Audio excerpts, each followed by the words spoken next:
Hello there, welcome. We're here with Rhonda Magee, and we're doing what we call on the StreetSmart Wisdom podcast, a wisdom profile. We're going to find out more about our guest, Rhonda Magee. Her new book is The Inner Work of Racial Justice. And I know there's a subtitle, you could tell us that. And so it's an opportunity to kind of get to know our guest. So tell us a little bit of, who you are and, where you came from. Well, thank you so much. It's an honor and a joy to be with you today, Steve, and with your group here online. So my roots are in North Carolina and Virginia, here in the United States. So I'm kind of a Southern girl in a certain sense. Born in 1967, I like to just name that because I think it's important to name the particular arc of time I've kind of been on this particular journey. And, I was born in that sort of part of the world that was very clearly still playing out some of the legacies of our history around racial segregation and a kind of almost like caste-like stratification that relegated people like me to certain roles and perhaps people like you, Steve, to others. And so that was where I was born. And I had not an easy childhood by many measures. My own family, we went through divorce when I was, my parents separated and divorced when I was 3, 4, 5. But during that period, I was able to spend time with a grandmother who had been called to the Christian ministry. And so I would say that even though I had a lot of challenges during that period, a silver lining was that I was able to grow up in close proximity to my grandmother and see and learn a bit about how she had been born in 1906, talk about still in the legacies of that history that I just mentioned, unable to even attain much formal education beyond elementary school, which I think is actually true for a larger swath of people from that generation than we realize from different backgrounds. But yes, my grandmother had not had a lot of formal education, but she had a lot of heartful connection to a sense of the value of, let's say, contemplative practice. For her, it was Christian practice. So she started every day in praise and worship and prayer. And I, as a little girl, witnessed her commitment and disciplined practice. So that stayed with me, having seen a way that a woman whose life had been difficult was able to kind of make a very disciplined commitment to starting every day before dawn in a way that grounded her in a sense of her own value, her own worth, what she might offer to the world, whether or not people recognize it as valuable. And then she, of course, carried that through the weekend. We attended a little church where, our family had been a part of that church community for a long time. So, so my childhood, was infused with a sense of a deep understanding of the importance of this kind of inner work for sustaining us through hard times and sustaining communities through hard times. And so I think, for me, coming up when I did during the civil rights period, part of what I call the integration generation, really the one generation in this country where we were really committed to disestablishing segregation for a minute, so we were busing and all of those things. And I was part of that generation in Virginia. And we moved from North Carolina to Virginia when I was in elementary school. And so went to school in public schools in Virginia, went to University of Virginia for college. So I had opportunities that no women in my family had had before. And I was the kind of person who was just ready, able, and willing to take advantage of every possible opportunity to learn, to develop. I actually also became a military officer during that time. I did Army ROTC. Some people know that, some people don't. And then became a lawyer, studied graduate school in sociology before going to law school. So I, and in the course of that, moved from the South, the southern region of the United States, out west to San Francisco, and hunkered down here after law school, practiced law, started teaching law 21 years ago, Wow. and have been here ever since.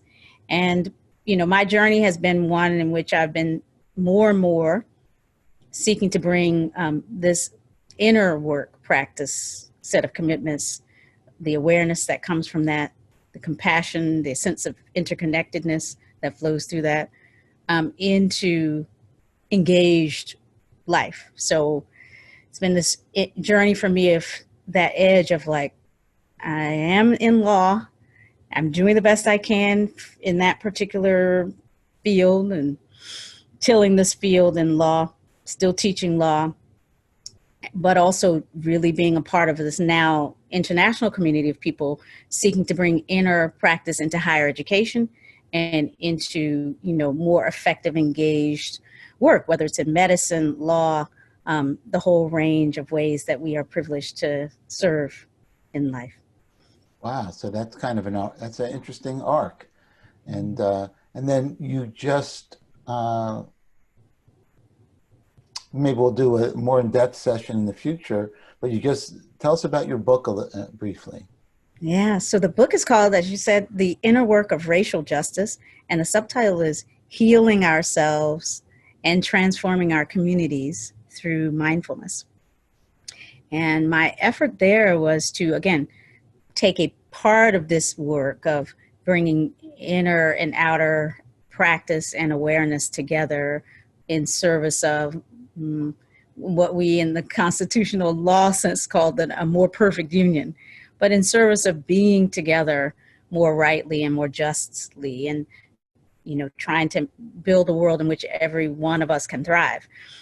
For me, there's I've been teaching classes dealing with race and law for all these years, 20 plus years, and working with people to examine and explore American legal history, and through the lens of racialized experience. So the experience of each of us as having a race, and looking closely at how the law constructed the idea of what race is, what it means, the hierarchies we've all lived through, our communities have been constructed by, and really looking at what that suggests for the difficulties we face today, and trying to, again, make good on this promise of a more perfect union, a better political community that includes all of us. And so in my classes, we look at the legal history. We look at the history that, for example, normalized the taking of land from Native American people in the Southwest and in California, where I am right now. We look at the law of slavery. We look at the period of exclusionary acts, whereby Asians were invited to come to this country post-Civil War to help build railroads and build the West out, and then disinvited, and then, barred from entry for a long time and not allowed to become full citizens. So we just look at the different inflection points in our history, running all the way up through segregation, desegregation, the civil rights movement. And we look at where we are now with, mass incarceration that has a racial tint. We look at the way in which the healthcare debate, welfare policy, immigration policy today continues to bear the stamp of these things.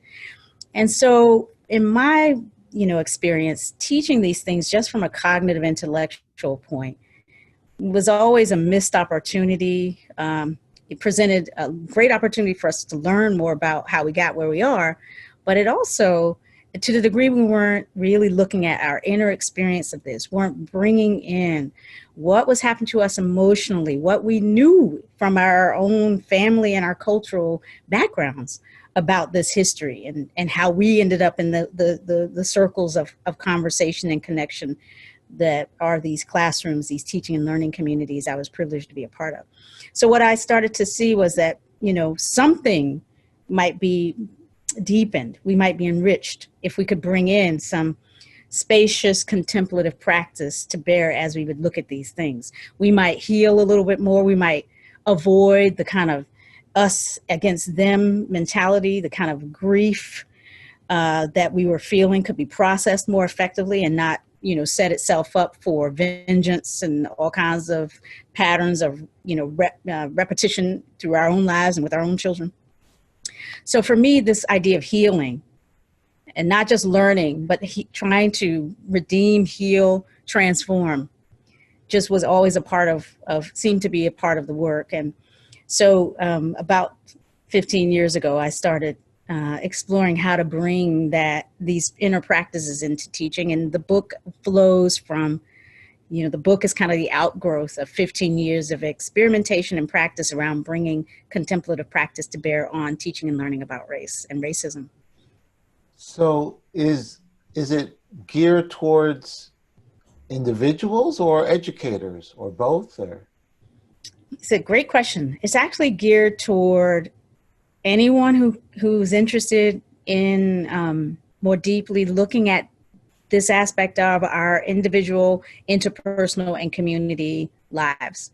So yes, it's geared, and it is written in a certain very intentional way toward individuals who are curious to learn and think about and sit with how race has impacted all of us, who are curious to maybe take or willing to look at whatever our backgrounds, whatever the particular way in which race applies or is not seemingly relevant to us, to just look at how we, our family, our particular communities came to be constructed the way they are, came to be comprised demographically of what they are, and how what we know about these things is a factor in terms of how we construct the sense of ourselves, how we hold our sense of our relatedness with other human beings and the suffering of others in our world. So yeah, it's really written for all of us. And I guess it probably has some it can open up particular lines of inquiry for people who do educate, who otherwise maybe are in leadership positions, who have the privilege of convening people from different backgrounds and helping support engagement more effectively. So for coaches, for leaders, for teachers, certainly, anybody who is in the 21st century, as we all really are more and more, finding ourselves engaged with people from radically different backgrounds and wanting to kind of meet the opportunities for deeper understanding, for managing the conflicts that are inevitable that come from these very differently positioned backgrounds. If we're interested in moving through navigating our social spaces, these radically diverse and differentiated spaces more effectively, the book then is for you. Wow. So it's interesting. One of the things that kind of resonated with me, and I don't know if you pick up on this idea, but because I have not read the book yet, but the idea of a more perfect union, do you also like bring in the head and the heart and like being, that kind of union? Because that's, I think, part of the practice. I very much do. I think, in fact, I was in a conversation with some readers last night, a group of coaches who took the book as part of a reading group experiment, and then I came in to meet with them after they read it. And one of the pieces of feedback that I got was that, there's this particular woman, since she was a white, racialized woman, probably a few years older than me, her sense was there was a sense of compassionate invitation to kind of bring together head and heart running all the way through the book. And that was what seemed to kind of be one of the distinctive features of this invitation. So it definitely includes an opportunity to learn a little bit about these histories, but also, and, I teach in the book about some of these histories and invite, all of us to kind of look at these relevant histories as tied to where we live right now or where we grew up, right? Really be curious about perspective on, where you are at in the scheme of things. Exactly. The context, right? We're in the community of things. I think of that Wendell Berry poem, right? In the company of all of these, right? Each of us, wherever we are, we're in a network that is part and parcel to everything that we see, and every aspect of what we experience as potential and opportunity. It's partly inflected by the network of relationships that we're already embedded in. And so this book is an invitation to really look at context a little bit more deeply, how we all got where we are. And through that, with some compassion, because a lot of things can come up when we do that.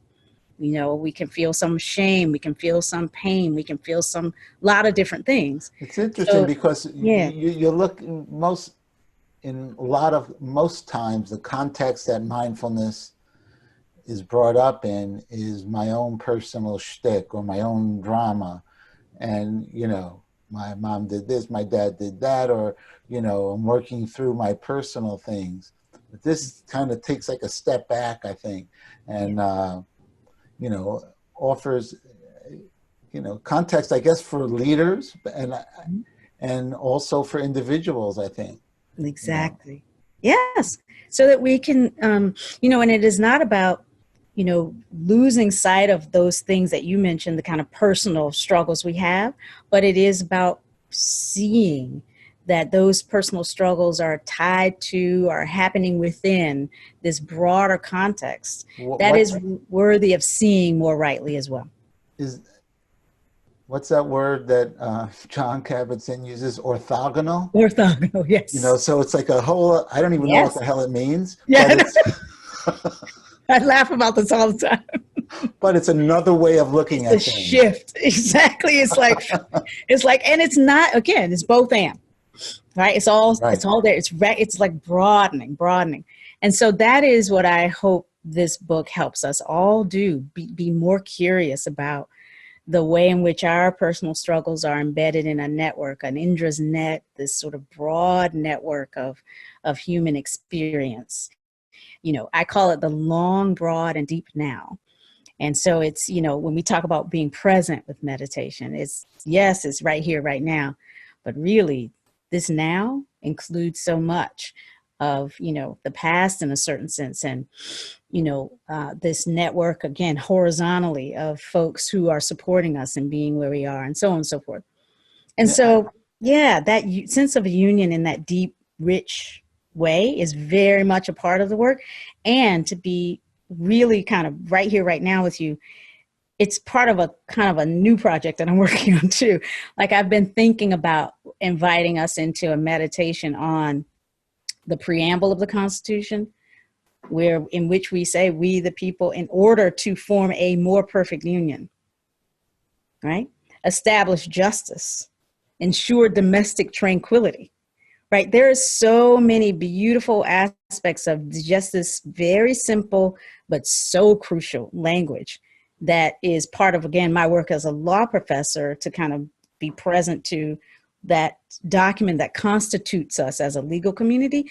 But it's not just my work as a law professor. All of us who consider ourselves engaged in this great experiment we call, you know, United States of America, we have in common this document, however we relate to it or not, however much we've ever thought about it.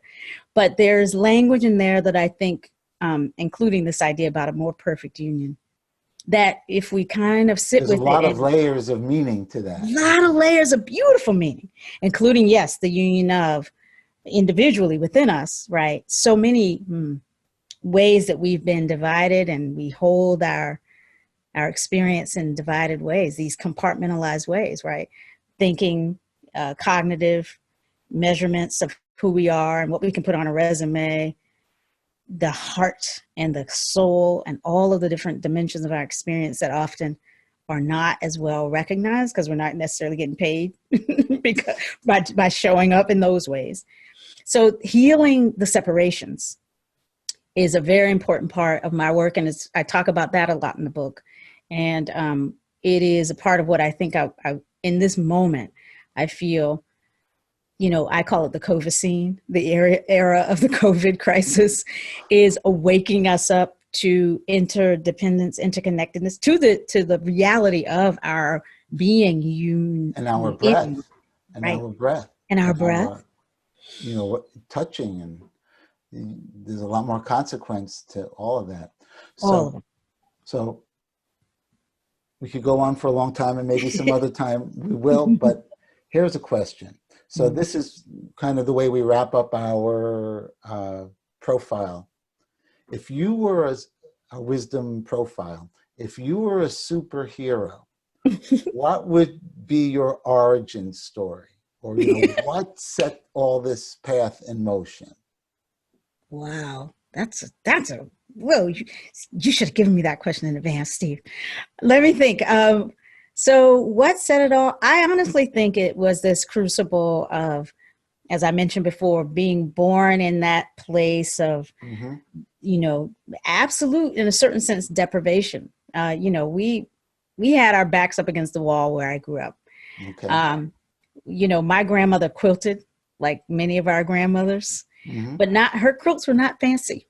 They were quilts made of literal things that today we so often, I've become more economically privileged, obviously, as a result of my background and the opportunities that I've had. The things that I would throw away today, there was no throwaway culture in my grandmother's house. That was because, we were just so right on the edge in terms of being. That's coming back now in this COVID-zine because, Exactly. well, there's a half a piece of bread. Yeah. That's a little old, but I'll just go get a fresh loaf. But next week you may literally be on lockdown. Exactly. So finding ways to appreciate that actually nothing is throwaway. And I feel like my origin story is in that, in the being born in a world in which, with amongst very humble, extremely humble, we're fighting for that bread every week. We are threatened with having lights cut off because we can't pay the electrical bill. And then, but from that place, seeing the strength and the humanity that is present regardless of circumstances and can be honored and respected and must be, I think, honored and respected regardless of circumstances, so that I've now, having had this arc of whereby I've suddenly become able to live in a fancy place in San Francisco and teach law and be in this conversation with you, I'm still that girl. I still completely understand that none of this really matters. What matters is who we are at heart and how we are together. And, whether or not we can see the beautiful opportunities presented by the mere fact that we are alive, and to kind of be able to be awake, even as we reflect on our particular human circumstances, that we don't miss that there's this more than human experience that is the true gift of any particular moment and the only real wealth that comes with being alive. It's a perfect place to stop. And I could keep going, but that was wonderful. That was great. Thank you. Thank you for inviting me into this conversation. I'm glad we finally did it. Me too. Great. Excellent. All right. So thank you for tuning in, and we will see you next time.